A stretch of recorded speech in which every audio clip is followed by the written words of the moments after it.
The voice in the walls. It was nearly midnight when Kate finally moved into her new home. She'd gotten the old Victorian mansion at a steal, and though it needed repairs, the place was brimming with potential.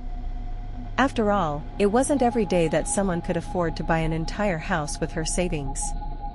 The real estate agent had hesitated when she handed Kate the keys, her face briefly creased with something that looked like worry. "It's, had a lot of turnover," she said. "People don't stay long." "But it's got great bones, doesn't it?" Kate shrugged off the warning. She was excited. She'd dreamt of a place she could restore and call her own. For the first few nights, things were quiet.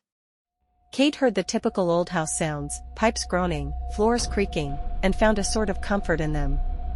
She figured she'd gotten used to the noises. But on the fourth night, as she was settling into bed, something strange happened.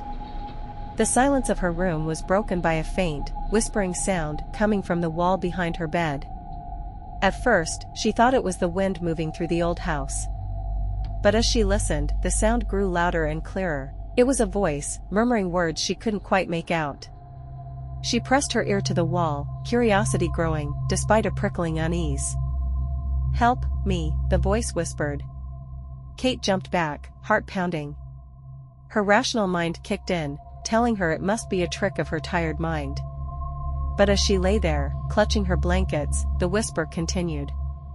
Faint but pleading, like someone calling from deep underground.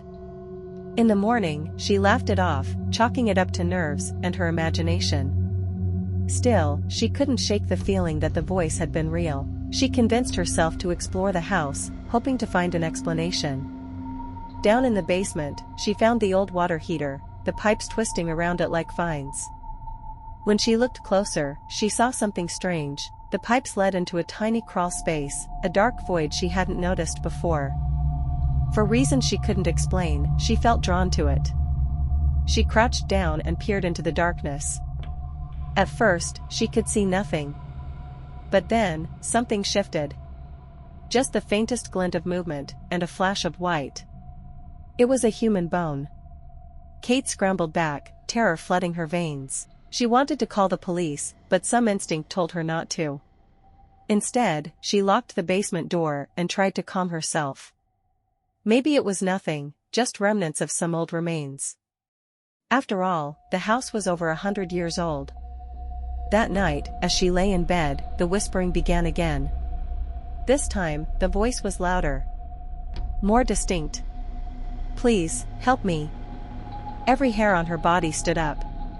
She pressed herself against the wall, trying to block out the voice, but it grew more insistent.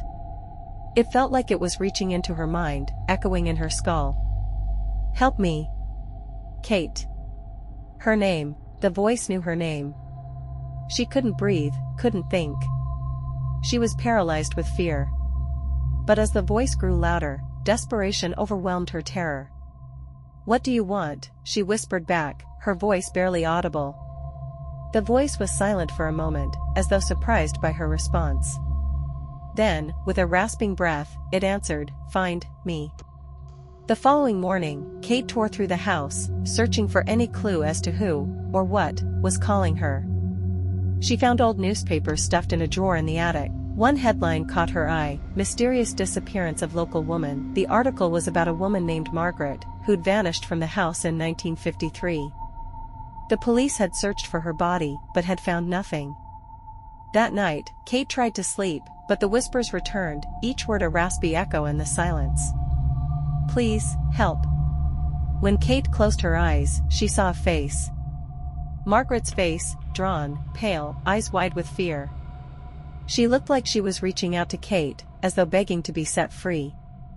Driven by a feeling she couldn't explain, Kate grabbed a hammer and went to the basement. She took a deep breath and swung the hammer into the wall. The plaster shattered, revealing more bones behind it. And then, a smell, a damp, musty odor of decay and something else, something old, and bitter, and wrong. There were scratches on the wood inside the wall, desperate gouges where someone had tried to claw their way out. Kate dropped the hammer, her hands trembling. The horror settled in. Margaret had been bricked into the walls. Left to die slowly, helplessly. And now, after decades, her spirit was trapped in the house. The whisper was gone, replaced by an agonizing silence, but Kate could feel something new in the air, a watchful, malevolent presence. Margaret wasn't the only one in those walls. As the days passed, Kate grew paranoid. She'd hear footsteps in the hallway, catch a shadow moving from the corner of her eye. Every night, the silence pressed in closer, as though something was waiting. One night, she tried to leave, but the door wouldn't budge. The windows were locked tight. She screamed, banged on the walls, but no one answered. No one heard her. And then, the whispers started again, only now, they were all around her.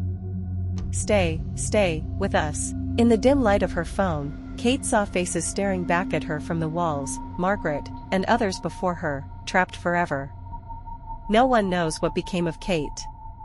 But some say that on quiet nights, if you press your ear to the walls of that old house, you can hear her voice, whispering into the darkness. "Help me,